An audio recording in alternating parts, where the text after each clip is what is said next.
Yo, María, me llamé, usted fama, no, no, yeah, yeah, yeah, yeah. Yo, María, me llamé, usted fama, no, no. Buenas noches.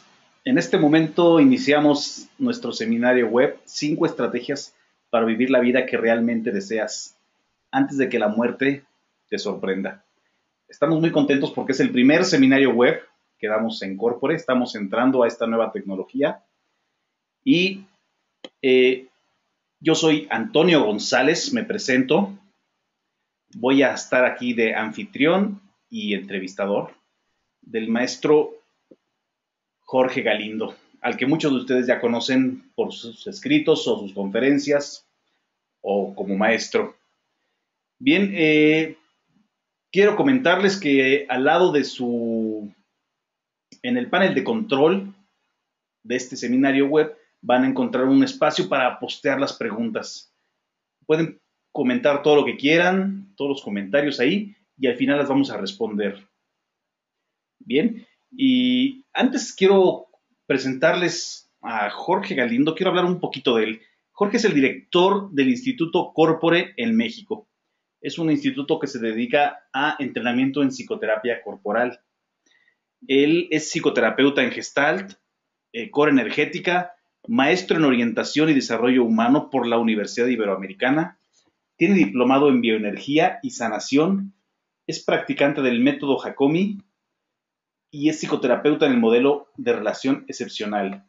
Su carrera como docente también es bastante impresionante. Es maestro en la Universidad Iberoamericana en la maestría de desarrollo humano y ha sido invitado como maestro en entrenamientos corporales en Nueva York, Los Ángeles, Holanda y hace unas semanas estuvo en Berlín dictando una conferencia a los principales exponentes de la psicoterapia corporal en el mundo, no entrenando, sino a los maestros. Él es miembro fundador, además de la Asociación de Desarrollo Humano de México, la ADEUM, y miembro de la Asociación de Psicoterapia Corporal de los Estados Unidos. Y es terapeuta certificado por la Asociación Europea de Psicoterapia. Además, bueno, es facilitador individual y de grupo desde 1986. Así que casi 30 años, Jorge. Pues casi 30 años, Antonio. Agradezco ahora sí que tu ánimo y tus palabras, y también agradezco particularmente a todas las personas que se dieron un ratito esta noche para acompañarnos, para compartir un espacio de reflexión, de crecimiento. Espero, realmente esa es la intención, que sea un momento el que podamos tener en donde pueda yo aportar una luz, pueda yo aportar elementos que faciliten, que posibiliten pasos de crecimiento. Esa es la intención. Bueno, quiero empezar con una pregunta, Jorge. ¿Has estado escribiendo últimamente en tus blogs sobre este tema de los arrepentimientos, remordimientos, perdón, a la hora de cuando estamos cerca de la hora de la muerte? Y la primera pregunta es, Jorge, ¿de dónde te nace la inquietud para el tema de esta plática? Como comentabas hace un rato, Antonio, en agosto, a finales de agosto de este año, participé en una conferencia de trabajo psicocorporal en Berlín, y ahí también hubo una expositora que habló de un trabajo que yo no conocía, de una autora que se llama Bronnie Ware, y cuyo principal libro, traducido al español, es Los 5 principales remordimientos de los moribundos.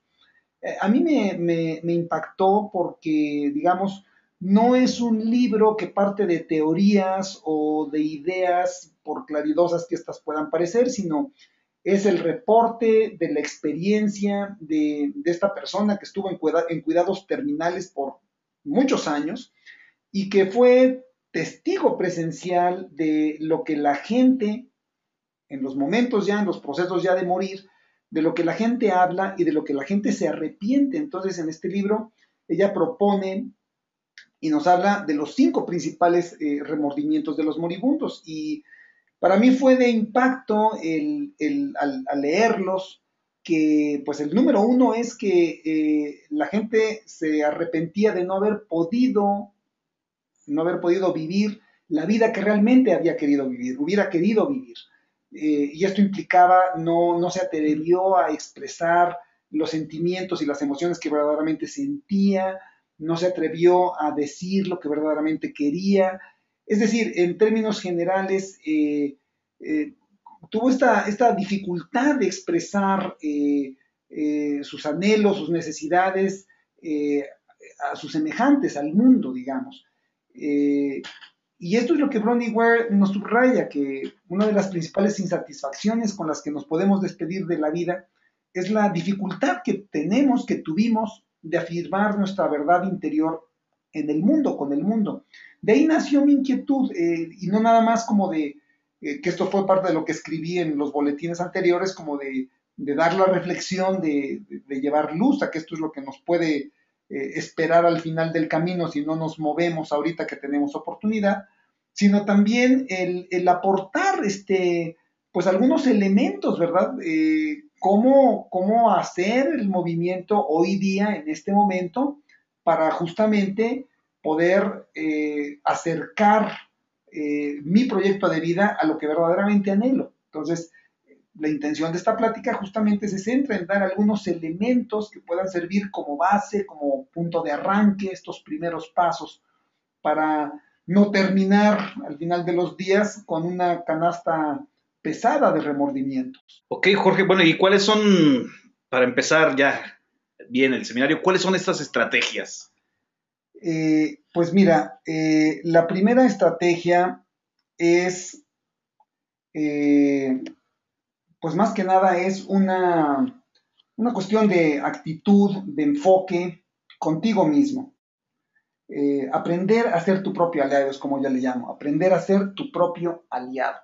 Y aquí hay un elemento importante, ya que si tú no aprendes a abogar por ti, si tú no aprendes a cuidarte, a protegerte, pues cómo esperar que el otro lo haga. Una de las cosas que aprendí de mí y que veo en clientes y alumnos es que a veces tenemos, diría yo, una expectativa un tanto infantil de que el otro se haga cargo de nosotros, que se haga cargo del cumplimiento de mis necesidades, que anticipe o incluso adivine lo que me molesta.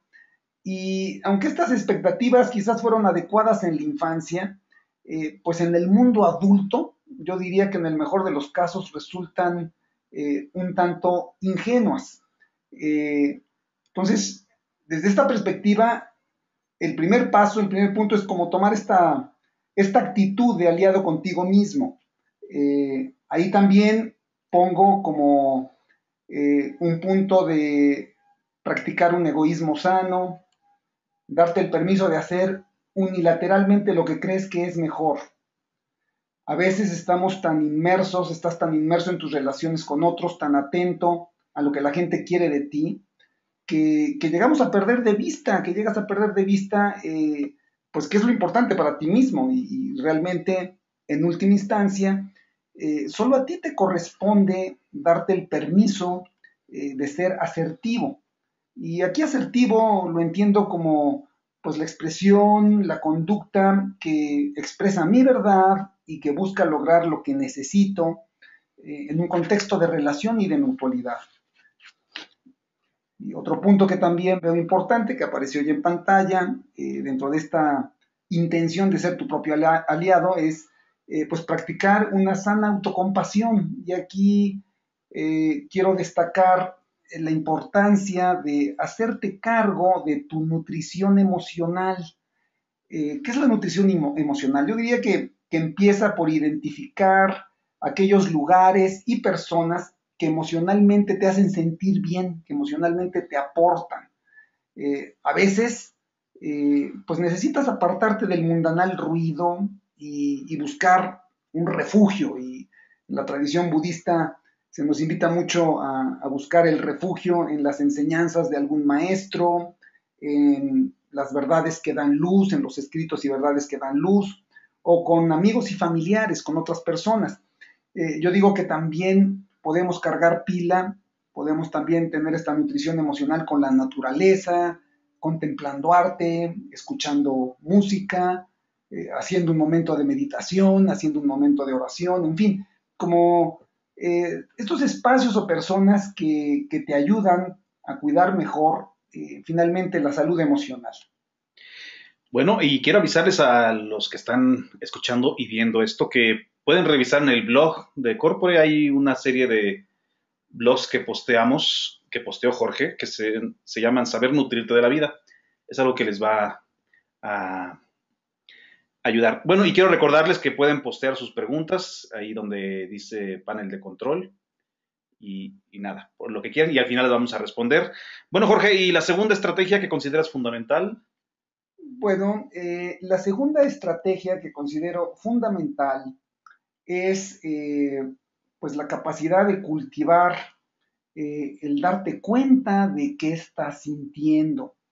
Y aquí, digamos, aquí también quizás puede sonar como un poco obvia, pero para poder afirmar tu verdad en el mundo, yo diría que primero necesitas saber, pues, cuál es esa verdad. Y para poder saber cuál es esa verdad, pues es fundamental saber qué estás sintiendo. Para poder reconocer que algo te está lastimando, para poder darte cuenta que algo te importa o que hay algo que necesitas o quieres, pues necesitas saber qué estás sintiendo. O sea, los sentimientos en ese sentido son las señales que nos dan esta pista. Y aquí también una limitación importante que he encontrado en mi experiencia profesional y que veo, pues ahora sí que asomándonos alrededor, no es difícil también corroborarlo, es que en general nos cuesta mucho trabajo saber qué sentimos. En términos generales, sabemos qué pensamos, incluso podemos tener pistas, nociones de nuestras sensaciones que nos pasan en el cuerpo, pero comúnmente estamos entrenados a negar y no sentir nuestros sentimientos. Sin embargo, tus sentimientos contienen información valiosa y son una señal activa que el organismo nos está dando para, por ejemplo, el miedo, que como comentaba yo también en algún boletín, el miedo como sentimiento, como señal, pues el miedo finalmente es una señal que nos avisa del peligro. El miedo activa en nuestro sistema un mecanismo de sobrevivencia, de autoprotección, nos permite obtener información vital, prepararnos para cualquier contingencia. Por eso yo también le llamo al miedo el guardián de la vida. Es una respuesta que nos ayuda a estar para sobrevivencia. El enojo, por ejemplo, que es otra de las emociones, sentimientos, ahorita platicaré de que nos cuestan de repente un poquito de trabajo, pues el enojo es una energía, es una reacción que nos motiva a cuidar los límites, a protegernos cuando tu autoestima, tu punto de vista o tus derechos son amenazados, cuando a alguien te falta respeto, cuando alguien, digamos, que intenta abusar de ti, pues el enojo se activa para proteger tu integridad y tus límites. Por eso también le llamo al enojo el guardián del honor.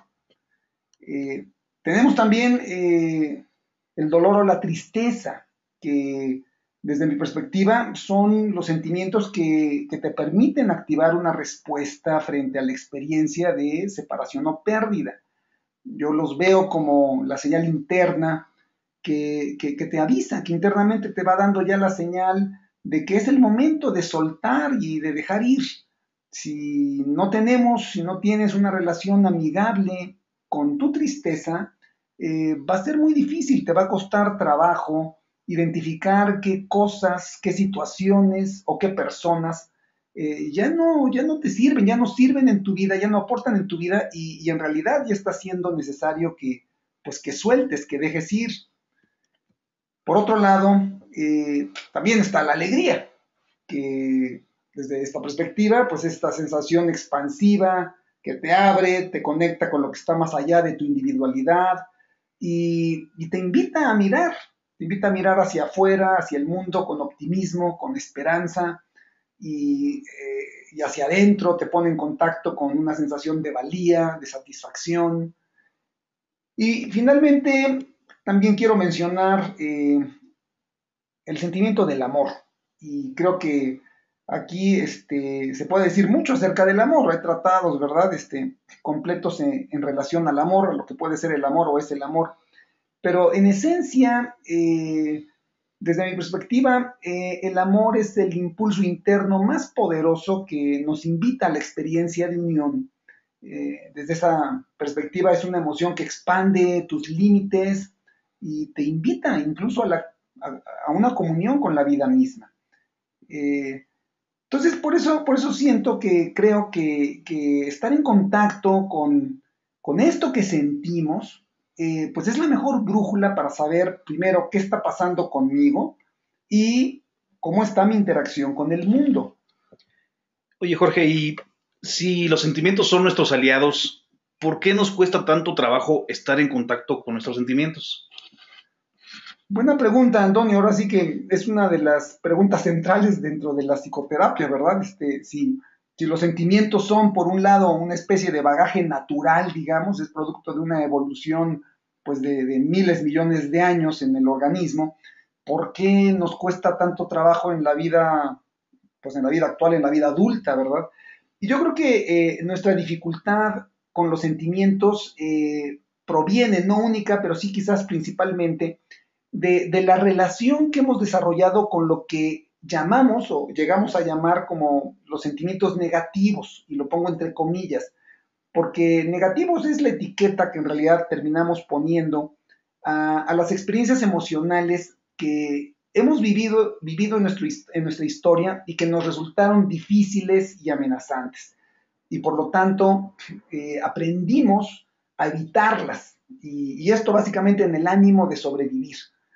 En mi experiencia y en mi práctica, encuentro como tres principales sentimientos que comúnmente llamamos negativos, justo los que encabezan esta lista: el miedo, el enojo o el dolor, o el dolor o la tristeza. Son como sentimientos, emociones que en general, digamos, a la mayor parte de la gente nos cuesta trabajo como permitir experimentarlos en nuestra vida. Entonces, digamos, en este ánimo de no sentir el miedo, de no sentir el enojo, de no sentir mi dolor o mi tristeza, de alguna manera, a lo largo de los años de crecimiento me voy entrenando y verdaderamente nos entrenamos, nos vamos desarrollando una capacidad y una habilidad para, digamos, suprimir la experiencia, para no sentir tanto estas sensaciones, estos sentimientos. El problema aquí es que si tú trabajas en suprimir, digamos, tus sentimientos negativos, pues la capacidad sensible del organismo humano no funciona por compartimentos, sino funciona, podría yo decirlo así, como con un switch general. Entonces, si tú trabajas para suprimir una parte de tu experiencia emocional, pues en el fondo terminas, aunque ese quizás no es el propósito inicial, en el fondo terminas anestesiando en alguna medida toda tu capacidad sensible. Y entonces cuando en otro momento quisieras experimentar como más alegría o quisieras experimentar como la parte, vamos a decirlo, más gozosa o grata de la vida, pues el switch está para abajo, ¿verdad? Y entonces no va a ocurrir la magia, pues de alguna manera el cierto anestesiamiento que has estado trabajando, pues ya te deja en algún nivel bloqueado con la experiencia. Por eso luego en consulta o en los grupos a veces es muy común que la gente llegue quejándose de falta de ánimo, de falta de vitalidad, de falta de sentido. Y bueno, pues una parte es que esta supresión, este proceso para no sentir lo que nos cuesta trabajo sentir, pues termina finalmente bloqueando toda la capacidad sensible. Diríamos que quitar lo malo acaba también por quitar lo bueno. Pues digamos que en ese sentido, ese es el efecto, digamos, final que termina dándose, aunque no es lo que hubiéramos buscado en un principio. En un intento por simplificar, yo diría que te invito a considerar como estos cinco sentimientos principales: enojo, miedo, dolor, tristeza, alegría y amor. Y te invito a ver estos sentimientos como, así como los colores primarios, ¿no? Que son como la base a partir de la cual luego surgen mezclas y complejidades mayores. Por ejemplo, cuando te sientes decepcionado, pues probablemente estás sintiendo una combinación de tristeza y enojo. Cuando te sientes resentido, estás sintiendo una combinación de dolor y enojo. Entonces ya las combinaciones se van haciendo más complejas, pero estos son como los colores primarios, digamos, del equipo humano, del organismo humano. Y aquí quisiera yo dejar una advertencia. Si te descubres en algún momento describiendo lo que sientes en términos de nervioso, cansado, confundido, etcétera, es muy probable que no estás en contacto o no quieres estar en contacto con lo que verdaderamente estás sintiendo. Entonces, mi invitación de que recuerdes estos 5 sentimientos primarios es para ayudarte a percibir en tu experiencia interna qué puede estar pasando, para ayudarte a nombrar lo que verdaderamente estás sintiendo. Desde la perspectiva de la psicoterapia corporal, mantener una conexión sensible con tu cuerpo es fundamental para poder percibir con más claridad pues lo que estás sintiendo. Ahora bien, desde mi perspectiva, segundo paso, o sea, muy importante en ganar claridad y saber mejor lo que estás sintiendo, porque ahí está la conexión con tu verdad, pero pues el siguiente paso es pues aprender a comunicar esta verdad. Y esta es la tercera estrategia, aprender a comunicar tu verdad. Cuando hablo o propongo esta idea de expresar tu ser auténtico, tu verdad interna en el mundo, pues puede sonar en principio como algo complejo, como algo demasiado profundo, y ciertamente hay niveles en que hay profundidad y complejidad. Sin embargo, en el nivel más inmediato, directo y accesible de tu verdad, estoy hablando de comunicar tus sensaciones físicas, tus sentimientos, lo que quieres o no quieres y tus pensamientos. Esta es una forma de compartir tu verdad directa, sencilla y que además suele generar menos conflicto en tus relaciones. Y bueno, aquí también retomo un momento para, pues esta idea de a qué me refiero cuando digo decir tu verdad, porque aquí podemos toparnos con un asunto que ciertamente resulta complejo. Sabemos que hay muchas percepciones de la realidad o de lo que puede ser la realidad. Bien dice el dicho, cada cabeza es un mundo. Así que es muy fácil terminar complicándonos y terminar discutiendo acerca de cuál es la auténtica verdad, quién está percibiendo, quién está teniendo la auténtica verdad, ¿verdad? Sin embargo, es difícil discutir cuando lo que comunica son estos 4 aspectos de la realidad, fundamentalmente porque pues, son tu experiencia, porque solo tú los vives y desde esa experiencia interna, pues sin duda tú eres el experto que sabe más. Por eso recomiendo en esta dirección de comunicar tu verdad, partir de estos 4 puntos. Cuando tú describes las sensaciones en tu cuerpo, lo que estás sintiendo, lo que quieres o no quieres, o compartes tus pensamientos, y aquí sí, importante subrayar, reconociéndolos como eso, como tus pensamientos, como las historias que te haces o tienes en tu cabeza, pues estás compartiendo afirmaciones de tu experiencia interna y afirmaciones que en un nivel, pues es difícil discutir con ellas. Bueno, ¿y nos puedes dar algún ejemplo para clarificar más cuáles serían esta comunicación de tu verdad? Mira, por ejemplo, es muy común que, digamos que expresas tu verdad o sientes que expresas tu verdad al decirle a alguien, oye, eres un flojo porque dejaste tirado tal o cual cosa o no hiciste tal otra cual cosa que te comprometiste o sí, entramos ahí, ¿no? Con una afirmación así. Y cuando abrimos de esa manera, ¿qué es lo más común? Bueno, pues que el otro reaccione respondiendo, me estás llamando flojo, y quién es el que deja los trastes sin lavar en el fregadero, o quién es el que no hizo el proyecto el mes pasado, o quién es el que no cumplió con la tarea antier, o qué sé yo, ¿no? Es decir, nos empezamos a entrampar, abrimos la puerta a las discusiones interminables. Luego voy a hablar un poquito más de este tema del culpar, porque esto es lo que genera justamente esta reactividad que nos entrampa. Pero si tú expresas tu experiencia más en terrenos de, mira, estoy haciéndome una historia de que no estás haciendo tu mejor esfuerzo. Y la verdad es que estoy asustado de que mis padres van a venir de visita y que puedan criticar la casa cuando la vean.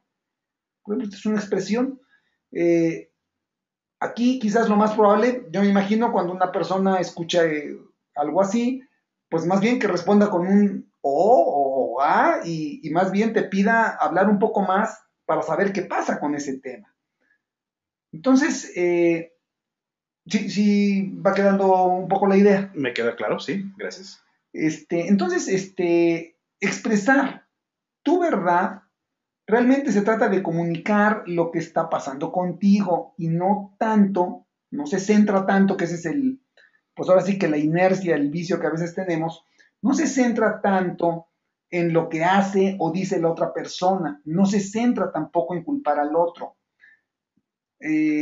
Ahora, ahí vuelvo a repetir, es importante que tus pensamientos los comuniques como eso, como las historias que tienes en tu cabeza, que te haces en tu cabeza, y no como la verdad, porque de esa manera también le das la oportunidad al otro de, digamos, le das una oportunidad al otro al no descalificar su experiencia, a no descalificar también pues su percepción. Si en un proceso de comunicación como el que estoy describiendo, de repente te descubres entrampado entrando en la discusión y entrando en como quién es el que lo hizo más mal o quién es el que tiene la razón, yo te invito a que te detengas por un momentito, a que, digamos, respires y trates de conectar qué es lo que a mí me está pasando con esto cuando tú dejas el tubo de la pasta tirado o cuando tú no me haces el desayuno o lo que sea que está pasando. Vamos a profundizar un poquito más adelante, pero más que entrar en directamente la acusación, como tratar de checar qué es lo que a mí me está pasando con esto y regresamos a comunica los 4 aspectos de tu experiencia. Bueno, he estado platicando acerca de actitudes y estrategias que pues, te ayudan a expresar, a reconocer primero y luego a expresar la verdad interior, a comunicarla. Y digo yo que ojalá este proceso pudiera ser pues un proceso sin fricción, sin conflicto. Pero en este mundo matraca, también digo, de pelear alguna vez, pues nadie se escapa. Y por eso propongo como cuarta estrategia, que también es importante, aprender a pelear la pelea justa. A veces sí es necesario que puedas defender lo que es justo para ti. Y pelear aquí lo pongo entre comillas porque en realidad, más que el pleito que conocemos comúnmente, de lo que hablo aquí es de aprender a expresar tu enojo autoafirmante. Sé que el tema del enojo es un tema difícil para muchos de nosotros. Venimos, como suelo decir, con un trauma en relación al conflicto. En mi historia de vida, en mi aprendizaje, como muy probablemente sucedió con muchos de los que nos escuchan, yo personalmente no recuerdo haber tenido un modelaje, vamos a llamarle sano, en relación al manejo del conflicto. El enojo en la casa donde me crié con mis padres, pues comúnmente se manejaba en formas subterráneas, ¿no? Era el clásico este de no pasa nada, no pasa nada, nada más se sentía la densidad y el silencio, ¿verdad? Hasta que de repente, pum, por ahí surgía una explosión que comúnmente solía, digamos, canalizarla a mi papá. Y bueno, pues surgía y se manifestaba de alguna manera la molestia o el malestar, ¿no? Eh, pero ambos extremos, yo los recuerdo como pues, con efectos más bien destructivos. Entonces, de este tipo de experiencias es común que hayamos crecido, que hayamos desarrollado, como digo yo, este trauma por el conflicto, este miedo al conflicto y a sus consecuencias. Sin embargo, aquí te quiero proponer que, pues que sí, hay momentos en la vida en que necesitas afirmar quién eres, en que necesitas afirmar lo que quieres. Y por eso es importante que platiquemos un momento, que conozcas, que comentemos en relación al enojo que autoafirma. El enojo ciertamente puede tener varias formas de expresión, pero en esencia, la parte más esencial de esta energía implica que sostiene el impulso de la autonomía humana, de tu autonomía, tu ser yo, digamos. Es la energía que ayuda a que haya un límite entre tú mismo, entre ti mismo y el otro. Y se sostiene gracias a esta energía. Estos límites se sostienen gracias a esta energía. También gracias a ella se sostiene el impulso indispensable para tu proceso de crecimiento y cambio. Eh, También, desde esta perspectiva, la energía del enojo es la fuerza indispensable que permite que te cuides, que te protejas. Yo recuerdo una canción que se hizo famosa en mi juventud hace algunos añitos, digamos, que hablaba, que cantaba de que no era posible prometer un jardín de rosas. Y creo que eso es muy cierto. En el mundo que vivimos, nos guste o no, la realidad nos muestra que hay mucha energía depredadora. Y pues todavía en este momento estamos asimilando el impacto de todo esto que sucedió alrededor de Ayotzinapa y todo lo que esta cloaca destapó, que no es nuevo tampoco, ya hemos tenido historias así anteriormente, pero que también nos muestra cómo hay gente dispuesta pues a tragarse a la gente, si lo permites, gente que está depredando, digamos, ¿no? Y si en algunos momentos tú no expresas tu enojo autoafirmante, pues pronto quizás no quedaría mucho de ti. Es decir, hay que tener en cuenta esto.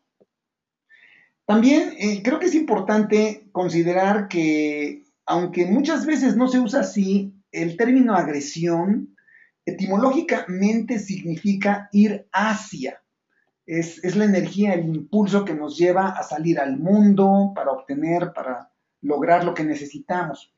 Por lo tanto, en esencia, vuelvo a repetir, es una energía que es parte de la vida misma, es parte del impulso de sobrevivencia.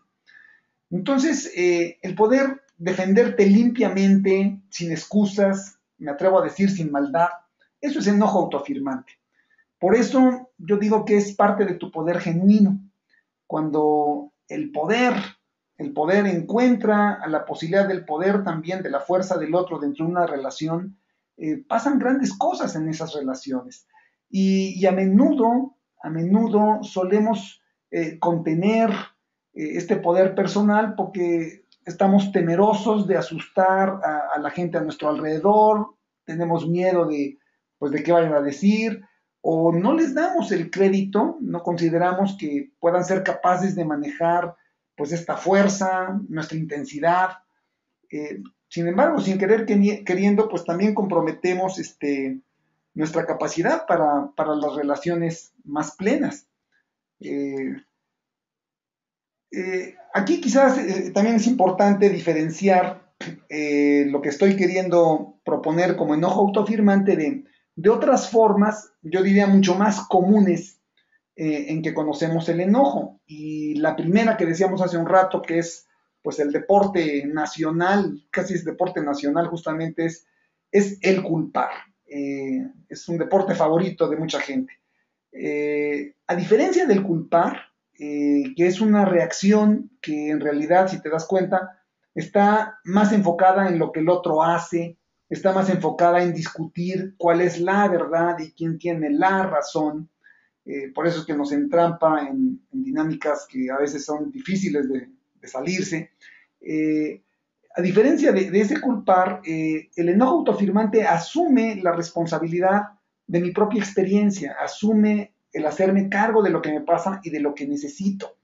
Eh, Culpar también crea este espejismo de que somos los poseedores de la verdad.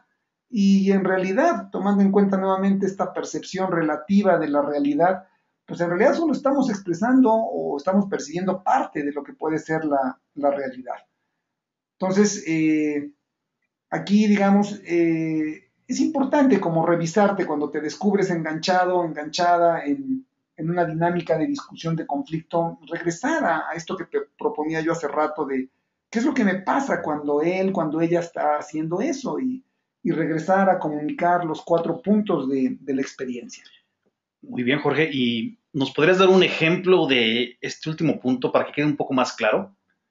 Mira, aquí nuevamente implicaría hacer un ajuste, un cambio en la manera de la comunicación, de tu comunicación, está mal que hagas esto o no tienes que hacer lo otro. Por ejemplo, poniéndolo nuevamente en terrenos que ahorita voy a comentar de primera persona, quiero que escuches cómo tu comportamiento me lastima o me enojo cuando me dices que, o cuando actúas de este modo me siento triste. En fin, son expresiones que asumen la responsabilidad de lo que a mí me está pasando, de mis propios sentimientos. No arrojo esa responsabilidad en lo que tú haces. Siempre en la interacción, el otro naturalmente tiene que ver con lo que me pasa, pero desde mi perspectiva, el otro no es responsable de mi reacción. Mi reacción tiene que ver más con mi historia, tiene que ver más con quién soy yo, que realmente con lo que el otro hace. También quiero clarificar que el enojo autoafirmante pues es diferente de lo que también conocemos como el enojo destructivo, porque su objetivo no es dañar, no es despreciar, no es intimidar al otro. Su objetivo es más bien establecer y asegurar tu autonomía. Y desde la visión del culpar, que es con lo que comúnmente empezamos, luego es muy fácil saltar pues a la revancha, a devolverte el daño que yo sentí o lo que sentí que me dolió, y ahí caemos ya directamente en el enojo destructivo, que ya intenta darte, digamos, un coscorrón en la cabeza. Sé que puede parecer difícil expresar esta energía del enojo autoafirmante. Por ejemplo, yo te preguntaría, Antonio, ¿cuándo fue la última vez que te oíste a ti mismo o que oíste a alguien alrededor de ti simplemente decir estoy enojado o enojada contigo? No, mi experiencia es que no recuerdo la última vez ni la primera vez. Pues sí, la realidad es que no es común y a pesar de que muchas veces pues preferiríamos no escuchar estas palabras, pues al menos son sinceras, son directas. Y esta es la línea del enojo autoafirmante. En la expresión del enojo autoafirmante enfatizamos la importancia de frases en primera persona. Estoy enojado, me choca, no me gusta.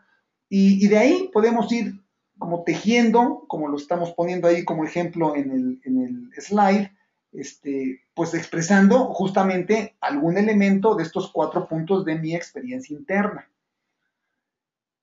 Entonces, bueno, aquí estaríamos hablando de la importancia de también, digamos, hacer la pelea justa, y vuelvo a ponerlo entre comillas, que es expresar tu enojo autoafirmante. Por último, me gustaría hablar de la estrategia número 5. Y en esta estrategia la recomendación, el enfoque es que es importante también que a veces revisemos o intentemos poner las cosas, vamos a decirlo así, en perspectiva. Aquí cuando te encuentres en una situación conflictiva, en una situación difícil, problemática, en una situación en donde está siendo difícil afirmar tu verdad, date una pausita por un momento y pregúntate con la mayor honestidad posible, ¿qué tan importante es este asunto realmente?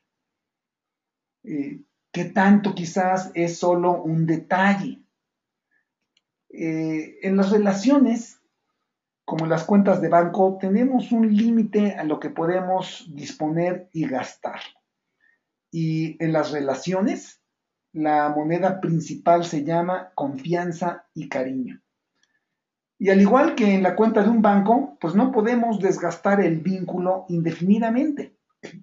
Y aquí por eso en esta pausa que te invito para reconsiderar la perspectiva, pues lo que hay que reflexionar es, ¿gastarías el capital afectivo que tienes con esta persona, con este grupo de personas, en detalles, en asuntos transitorios, en cosas que quizás el día de mañana pues ni nos vamos a acordar?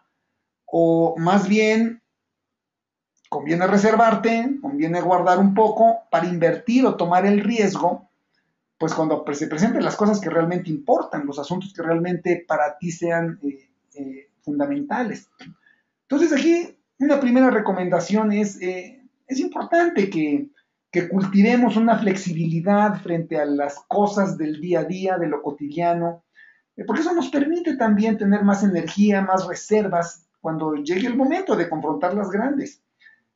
Además, otro punto que es importante aquí es que en última instancia, esta reacción que estoy teniendo frente al evento o el hecho determinado que me está, digamos, generando un impacto, en última instancia está en realidad muy determinada por la interpretación que estoy haciendo del evento. Eh, Déjame darte un ejemplo. Eh, Imagínense, quiero invitar aquí al auditorio a que por un momento se imaginen una escena. Eh, Vienes navegando en un río con unos amigos y de repente sientes que algo golpea tu balsa. Cuando te das cuenta, tu balsa se volcó, estás con tus amigos nadando en el agua fría, tu ropa está empapada, quizás incluso perdiste alguna cosa de valor, en fin. Después de unos momentos alcanzas a recuperarte, alcanzas a volver a flotar y de repente ves un par de adolescentes que están riendo en la orilla. Imagínate esta escena por un momento y ahora por un instante simplemente observa cómo te sientes. Ahora te invito a considerar, vamos a llamarlo así, la toma 2. En principio todo igual que lo anterior. Vienes navegando en el río con tus amigos, de repente algo golpea tu balsa, nuevamente cuando te das cuenta estás con tus amigos nadando en el agua fría. Pero en esta ocasión cuando alcanzas a recuperarte, lo que ves es un tronco que estaba, digamos, ahí un poco sumergido y que fue el que provocó la volcadura. ¿Cómo te sientes? Por un instante, imagínate cómo te sentirías. Y sobre todo, ¿cómo te sientes comparado con la visión anterior? Y aquí, aunque las condiciones son prácticamente las mismas, porque finalmente terminaste volcado, empapado, perdiendo algunas cosas en el río, la manera en que puedes interpretar el evento, pues puede resultar muy diferente. Y el punto aquí es que las cosas, los eventos en realidad terminan teniendo el impacto que les da tu interpretación. Es tu interpretación la que realmente le da el sabor a la experiencia. Y en este sentido en especial, lo que llamamos en psicoterapia, cómo atribuimos las intenciones. Es decir, lo que más suele afectarnos en nuestras interacciones con otros son las intenciones que les atribuimos. Comúnmente decimos, las intenciones están detrás de las acciones y por eso en realidad la mayor parte de las veces pues no las conocemos, o sea, alcanzamos a percibir o a sentir las acciones de los otros, las intenciones pues realmente no las conocemos y realmente la mayor parte del tiempo las adivinamos. Pero cómo interpretas estas intenciones va a matizar la interpretación que haces de la situación. Y este es un paso muy crítico porque es lo que va a determinar cómo terminas viviendo la experiencia. Eh, Aquí nuevamente recordar, no conoces la realidad, solo conoces la interpretación que haces de esa realidad. Y aunque los hechos quizás nunca cambien, es importante recordar que tu interpretación de esos hechos sí cambia y por lo tanto también cambia tu manera de poderte relacionar con ellos. Bueno, Jorge, muchas gracias por las 5 estrategias y amigos, nos estamos acercando al final. Hay muchas preguntas. Sigan poniendo sus preguntas, trataremos de contestar el mayor número posible. Y para ir cerrando este tema, Jorge, me gustaría antes hacerte unas preguntas que nos hacen normalmente muy seguido. Bueno, hayas mencionado el tema de la psicoterapia corporal. También nos han preguntado en el chat. Primero, en una frase simple, ¿qué es la psicoterapia corporal? Mira, difícil ponerlo en solo una frase. Como nosotros lo entendemos y practicamos, más que una psicoterapia, es un enfoque de trabajo que propone un proceso de evolución existencial y espiritual para las personas. Yo lo vivo, lo veo como una forma, hoy día le llamamos holística de trabajo, porque realmente atendemos simultáneamente pues las varias dimensiones del ser. Aunque le llamamos corporal, en realidad estamos atendiendo la dimensión energética corporal, emocional, mental y espiritual de la persona. Entonces, digamos que esos serían los dos aspectos. En el fondo es una visión evolutiva y tiene esta aproximación, como digo yo, que hoy día llamamos holística. Muy bien, muchas gracias. Y la otra pregunta es, ¿por qué escoger la psicoterapia corporal? Hay muchos enfoques en el siglo XX nacieron. ¿Por qué escoger la psicoterapia corporal sobre otros enfoques? Ciertamente, como dices, hay una gran variedad y hay unas, como dicen por ahí, muchos caminos que pueden llevar a Roma. Nosotros, en contraste con otros enfoques, con otras escuelas, nuestros principios y prácticas descansan en un concepto de identidad funcional entre el cuerpo y la mente. Vemos al ser humano como una unidad integrada a nivel cuerpo, emoción, mente y espíritu. Sin embargo, como la puerta de entrada al sistema, al proceso de conexión y de trabajo se da muchas veces o preferentemente a través del cuerpo, tenemos métodos que yo me atrevo a decir son, en términos generales, más poderosos y directos. Y aquí lo que comúnmente en una relación de ayuda encontramos en el proceso de ayuda, pues son los mecanismos de racionalización, de justificación que la persona tiene. Y cuando entras por el cuerpo, cuando entras a través de la experiencia del cuerpo, pues esos mecanismos de alguna manera, diría yo, quedan pues rebasados. Entonces, el trabajo corporal es una puerta que permite un acceso muy directo a la verdad de tu experiencia y no tanto a lo que piensas que te puede estar pasando. Bueno, y una pregunta muy común, Jorge, tú eres director de Corpore, has ayudado a entrenar pues ya a varios cientos de personas, varias generaciones, y la pregunta es, ¿por qué estudiar el entrenamiento internacional en Corpore y no en cualquier otro lado? Eh, pues aquí nuevamente creo que no es fácil pues aquí yo diría que no es fácil hablar de la propia parroquia sin quedarme corto o parecer vanidoso. Son como los dos extremos que de repente se conjugan aquí. Mira, a mí lo que me nace decir, Antonio, es que Corpore es la materialización de 30 años de trabajo personal, de crecimiento profesional, de búsqueda, y desde esa perspectiva conjuga lo más valioso que he encontrado a lo largo de estos 30 años y en la intención de integrarlo de una manera coherente, accesible. Además, también te diría que tenemos un excelente nivel académico. Los profesores que tenemos en Corpore, aquí sí, sin pecar de vanidoso, puedo decirte que son los mejores. Llevo 30 años en el ámbito del trabajo corporal, entonces conozco mucha gente, o sea, conozco pues prácticamente a los principales terapeutas que hay aquí en México y, bueno, afortunadamente trabajan conmigo algunos de los mejores, o sea, de los que tenemos en México. Y también, afortunadamente, también colaboran con nosotros algunos de los mejores maestros y terapeutas corporales del extranjero, que vienen de Estados Unidos, de Holanda, de otros países a apoyarnos. Te diría también que otra ventaja que yo veo es que justamente por toda esta asociación principalmente con el Instituto de Corenergética de Nueva York, con el Instituto Cordium de Holanda, con el Radical Aliveness de California, nuestro programa está como muy bien armado, consolidado, con un conocimiento, digamos, pues de lo último que está sucediendo a nivel del trabajo corporal en el mundo, y cuenta con una certificación del Instituto de Core Energética de Nueva York. Entonces, la persona que estudia con nosotros y que cumple con los requisitos que se piden para el programa, termina con un certificado que le da el Instituto de Core Energética de Nueva York, pues digamos, idéntico al que tendrían en Nueva York, salvo que en este de México va mi firma también, pero todo lo demás es exactamente el certificado de Nueva York. Comentaría otro elemento también, que los procesos de enseñanza que hacemos intentan contemplar siempre estas tres dimensiones.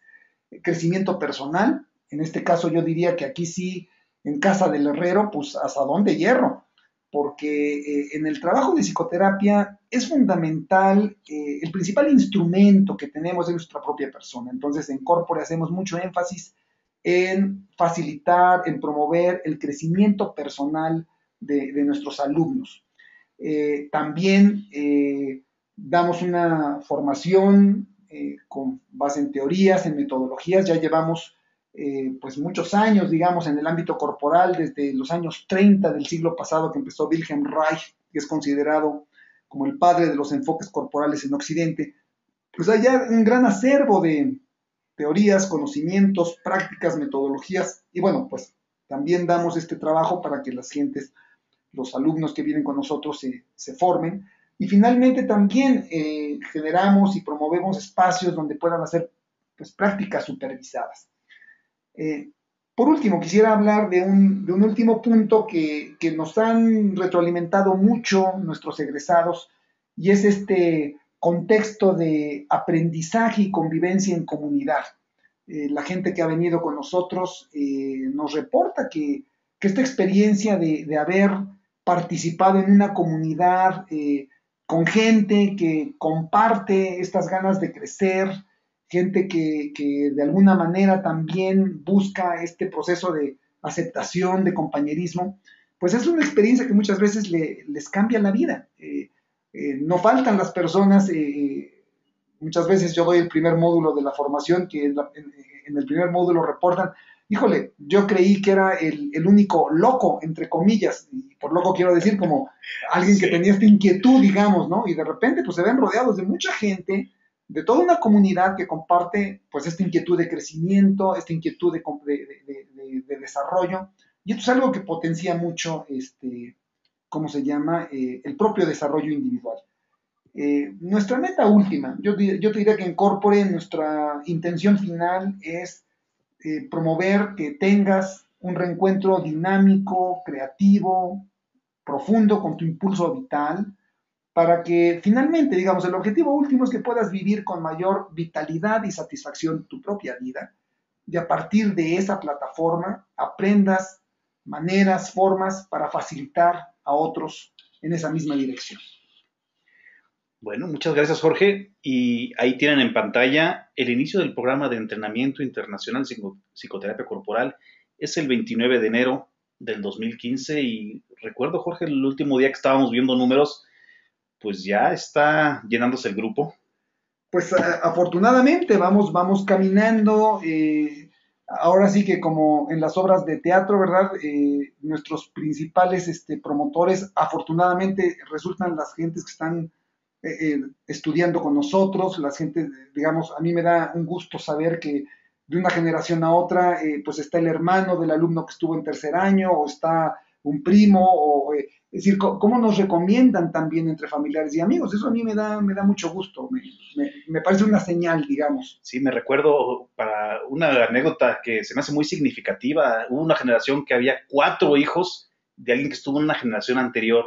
Así que, ¿qué más testimonio quiere él, no? De recomendación. Sí, aquí nada más aclarando que no era el mismo, eran como 4 diferentes hijos de 4 diferentes claro. Estudiantes de generaciones anteriores, porque eso es muy digamos, muy buena observación. Bueno, Jorge, ¿y qué sigue? Así que apúrense, señores, los que están considerando entrar al programa van a recibir la información muy pronto. Y la pregunta es, ¿qué sigue? ¿Ya alguien tiene interés en profundizar más en esta bonita enfoque psicoterapéutico? ¿Qué sigue, Jorge? Mira, lo primero es que a partir de mañana, si no es que mañana mismo, vamos a enviar un correo de seguimiento en donde a todas las personas que nos hicieron favor de acompañarnos, les agradeceremos justamente este espacio de haber estado con nosotros y también enviaremos en un formato PDF, la información de este entrenamiento, la información de este programa, para que quienes estén en interés, quienes tengan curiosidad, pues puedan ahí como adentrarse, digamos, más en los detalles, ir ya más a los detalles de la información propiamente. Otra vía para mantenernos en contacto, pues es a través de los boletines, que me imagino que la mayoría de los que nos escuchan los han leído, los han conocido semana a semana. Estoy escribiendo un boletín relacionado a temas que me parecen significativos y generalmente ahí en estos boletines estamos dando información, compartiendo pues las actividades, los intereses en donde estamos enfocados. Y pues sí, en estas últimas semanas el interés viene enfocado ya hacia justamente arrancar la generación de enero de 2015. También otra manera de estar en contacto, de hacer contacto, es a través de nuestra página web. Y ahí quiero comentar que quienes entren a la página web van a encontrar un formato para poderse inscribir a un programita que le hemos llamado un mini curso, que en el fondo son 7, 8 correos, mails que van a recibir, en donde comparto, doy una idea de algunos principios, de algunos elementos que fundamentan el trabajo corporal, como si alguien tiene ganas de conocer más a fondo, digamos, el enfoque. Ahí puede haber esta información. Y por último, diría yo que si ya revisaste esta información y te hace clic, digamos, te llama, sientes que tiene que ver con una inquietud que llama desde dentro, pues entonces te invitaría a que hagas contacto personal. Ahí también en el PDF va a venir algo del contacto personal y lo estamos poniendo en pantalla con Julia Caso, que es la coordinadora general en Corpore para todos estos procesos. Muy bien, ahí tienen los datos. Mientras contestamos algunas preguntas, van a aparecer los datos. Quiero avisarles que quizá no podamos responder todas las preguntas. No esperábamos este nivel de respuesta, así que, bueno, empezaremos muy rápido. Es primero que si podemos repetir el blog. Yo diría que en los boletines ahí ponemos conexión, ¿verdad? Hasta abajo viene dónde pueden conseguir el blog y ahí van a ver dónde lo pueden consultar, ¿no? Y se los vamos a mandar ahora que enviemos el boletín de seguimiento. Bien, nos pregunta Jorge del Arbre. En general somos como analfabetas emocionales. Nos cuesta distinguir las emociones, por lo menos a mí.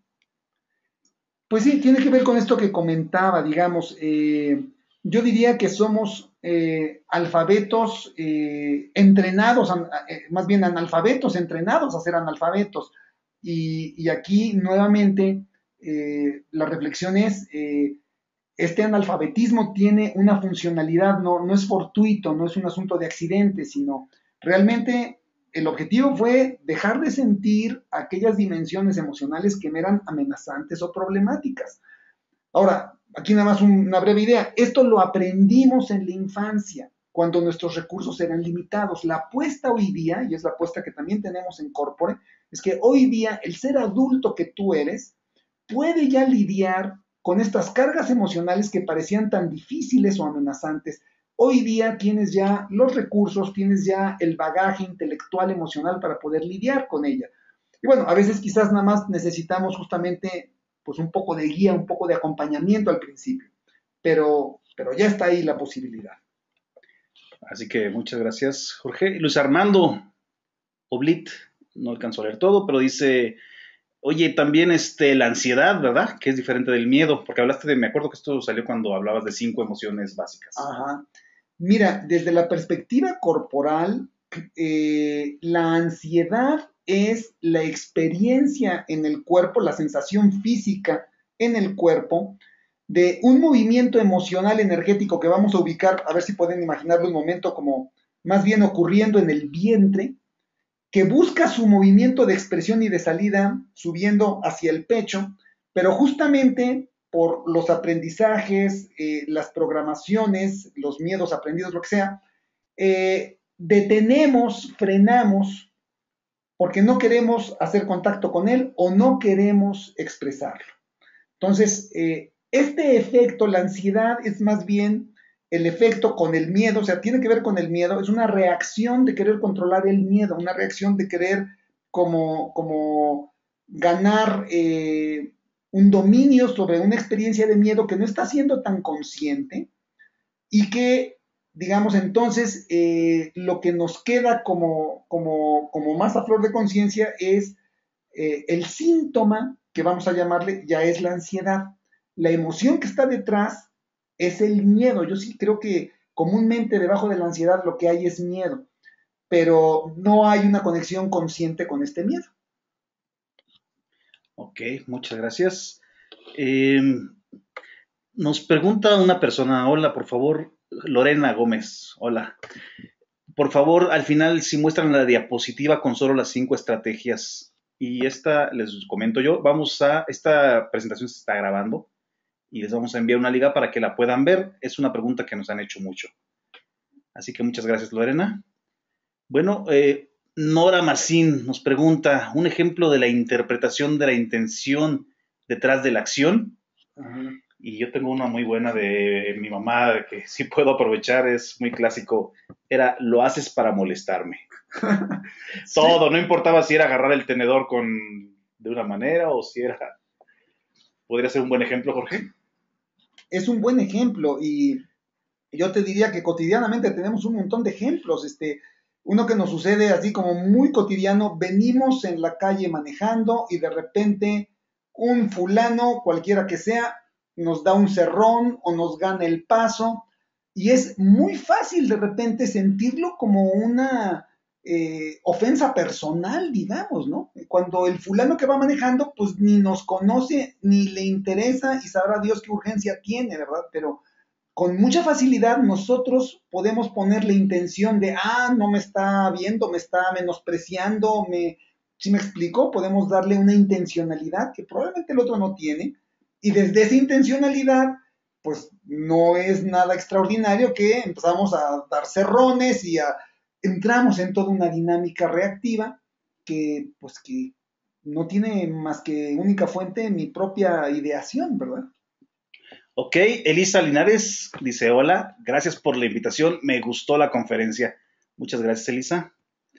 Nos vuelven a preguntar si les podemos volver a enviar los ejemplos. Otra vez vamos a mandar la presentación para que la puedan ver cuantas veces quieran y para que la puedan compartir. Y Ligia Rivero nos pregunta, la idea sería reconocer lo que siento y después ver cómo se traduce en mi cuerpo ese sentimiento. Yo no lo pondría como después porque más bien mi pregunta sería, ¿dónde crees tú que ocurre la experiencia de los sentimientos?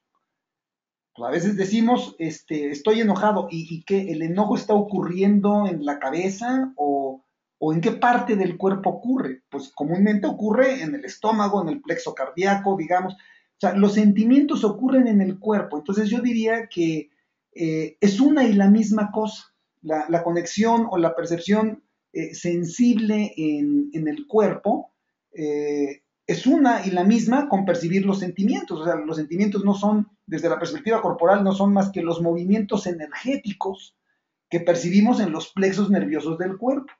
Entonces, por eso también en el trabajo corporal nos enfocamos mucho a reabrir esta sensibilidad con nuestro propio cuerpo, porque de ahí también ganamos esta capacidad de percibir con más claridad lo que realmente estamos sintiendo.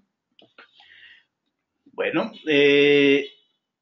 Loli Amezcua nos manda saludos, dice, excelente conferencia, gracias. Una pregunta, ¿tiene Corpore sucursal en Aguascalientes? Pues ahora sí, como dicen por ahí, no tenemos sucursales. No tenemos propiamente sucursal en Aguascalientes, pero sí, digamos, si ella quiere ponerse en contacto con nosotros, hay todo un equipo, digamos, de trabajo, de maestros en Corpore, hemos ido a dar talleres a diferentes partes del país, digamos, hemos abierto incluso formaciones en algunos otros lugares. Entonces, con mucho gusto, si hay inquietud allá en Aguascalientes para llevar un poquito de proceso corporal, pues ahora sí que esa es nuestra misión de vida. Bueno, además en el entrenamiento es un módulo de cada 2 meses. Está diseñado así porque tienes gente de muchos estados, incluso más lejanos que Aguascalientes. ¿Puedes hablarnos un poco más? Es cierto, cuando hablaba yo de esto de la comunidad, lo que permite justamente este proceso de comunidad es que el entrenamiento está diseñado, la formación está diseñada en 5 módulos intensivos al año. Entonces, sí, tenemos alumnos, ahora sí que hemos tenido desde Tijuana, literalmente gente desde Tijuana hasta Playa del Carmen, ahí abajito de Cancún. O sea, hemos tenido de todos lados. Entonces, estas personas vienen 5 veces al año, hacemos un encierro, nos damos una encerrona intensiva de 4 días, en donde trabajamos, convivimos, hacemos proceso, en fin, y luego ya cada quien a su lugar de origen. Entonces, también esa es otra opción para las gentes que nos están escuchando, que no viven aquí en el Distrito Federal y quisieran también o están interesadas en participar de un proceso de crecimiento y de desarrollo así, pues el formato intensivo hace posible justamente que pueda venir gente de fuera y que pueda participar con nosotros. Muy bien. Una pregunta, Cristina Pulido, gracias por tu pregunta. Dice, ¿esta preparación será también impartida en línea, online, diríamos hoy? Pues mira, la realidad es que, bueno, de entrada no, no lo he considerado todavía.